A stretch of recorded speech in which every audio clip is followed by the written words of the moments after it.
So I'm like sitting here wondering whether the Duchess of Sussex is going to choose a woman CEO or whether she will not take gender into consideration or just obviously she wants to choose the best person for the job no matter whether that person is male or female or whatever their ethnicity or whatever their age or whatever. But I just wonder if in the end, she will choose a woman because, you know, she's such a sort of, she's such a feminist, not sort of feminist. She's such a feminist. I'm sure her brand is going to be catering to women, obviously. This is a female centric brand, I think, right? Home, beauty, etc. And I suspect that, a woman CEO would be a great fit. I mean, look, I'm all for choosing the right person no matter what the gender or ethnicity, obviously. But it just would be really curious to see who she ends up choosing as her CEO. As I said, we know that women in leadership positions in retail is still, an issue. Most successful large retailers are manned by men. And in the end, you want your business to be successful. It's about successful business, period. And whether you get that from um, a man or you get that from a woman, it doesn't matter. It's about success. I mean, I don't think she should choose her CEO based on the gender, obviously, or any other one criteria. I think it's really uh, a combination of factors that she needs to consider in picking the right CEO to run American Riviera Orchard, right? And there are many successful female CEOs in the retail ecosystem, if you will. Here you have Angela Ahrens. She is currently on the board of Ralph Lauren Airbnb. She was a former SVP of Apple. Um, what is an SVP? Something vice president. What is an SVP?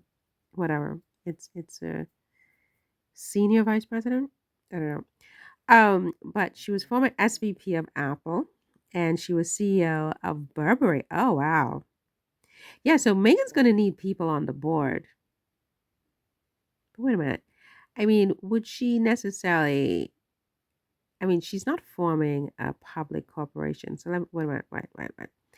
I don't know if she's going to have a board, but she can have a group of advisors, certainly, sort of an informal board to help her make the right decisions about her brand so that it can succeed from the start. Um, so anyway, so you have this woman, she's on the board of Ralph Lauren and Airbnb. Um, you have Laura Alber at Williams Sonoma. It's a good brand. Worked her way up the US based furniture and homewares group and has made a significant impact since taking the reins as retail leader in 2010. So she's a good person to be on a board of advisors, really. For the Duchess of Sussex, you have Ginny Boer, CNA. Okay, that's a big retailer in Paris. She stepped down in 2020. So she joined CNA Europe as CEO on January 1st. Okay. British Retail Consortium, Helen Dickinson, UK retailer. Okay. You have Maggie Wu, who's director of Alibaba. Okay. When Alibaba was established in 1999, a third of the co founders who helped Jack Ma build the business were women.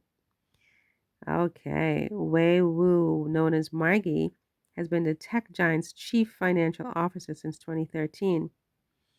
Yeah, yeah. So Megan needs to surround herself with a group of advisors, even if it's not a board of directors, if you will, right? Because it's if it's not a public company, I'm not really sure about that structural element of, or technicality. It's a board of directors. When you have a corporation that's, publicly traded, or you have shareholders, you have a board of directors. But it doesn't sound like this is a public company. She's keeping it private, at least for now. But American Riviera Orchard is a great candidate to be a public company later on. You know what I mean? It's like a huge, the name is so good that it can be like a stock. It can be a traded stock and you can have shareholders, but then that brings all these problems, which is why some big companies like even like look at the Trump organization. Okay, they have a lot of problems right now with what's going on because of what Trump did. But, he kept that private. Sometimes it's just better to keep them out and don't go public, don't do an IPO, right? Anyway, so you have Michelle Gass, who is the CEO of Kohl's. She replaced Kevin Mansell. The title of this is beyondretailandustry.com. You have Jacqueline Gold. You have Sonia Singhal, CEO of Gap. She previously led the Gap-owned Old Navy Fascia, was appointed Chief Executive of Gap in March 2020, replacing Art Peck, who stepped down in late 2019. She's credited with leading Old Navy from $7 billion to $8 billion in sales in just 3 years, expanding its U.S. presence to more than 1,200 stores and scaling its e-commerce side. Prior to that, she was EVP, Executive Vice President of Global Supply Chain and Product Operations. She joined Gap in 2004. Yeah, so there's this woman. There is, I don't see a lot of African Americans, which is like, okay, but at least this one, is she African American? She looks more Indian. Okay. Janet Hayes succeeded Neely Montgomery at Crate and Barrel on August 1st. She previously held positions at Williams Sonoma, both at the namesake brand and where she led a turnaround of the San Francisco business as president, and at Pottery Barn Kids, Nike, Gap, Macy's. That's a good bio as well. Helena Helmerson became H&M Group's first female chief executive at the end of January last year, and the first non-family member to take the role. Yeah, it's really fascinating when you go through all of these CEOs. And the thing is that it's not even about, taking anybody away from their roles. It's creating a group of very successful women. You want to have a group of both men and women, obviously. But you can have a group of 4 advisors or something like that, Meg, who have experience in this field to sort of just be mentors. But it has to be people who like you, Meg, and who want you to succeed. And you have to be careful with that because not everybody does, right? So you have to be really careful about who you pick for this group of advisors, I think. Why am I advising Megan? Honestly, Megan knows what she's doing. She needs to advise me, actually, not the other way around. Um, but yeah, I just was happy. How did I get into this? I don't even know. I just got into this and I'm like, oh, that's interesting. I wonder who is going to be the CEO. And that person is going to be very, very scrutinized by the press, obviously.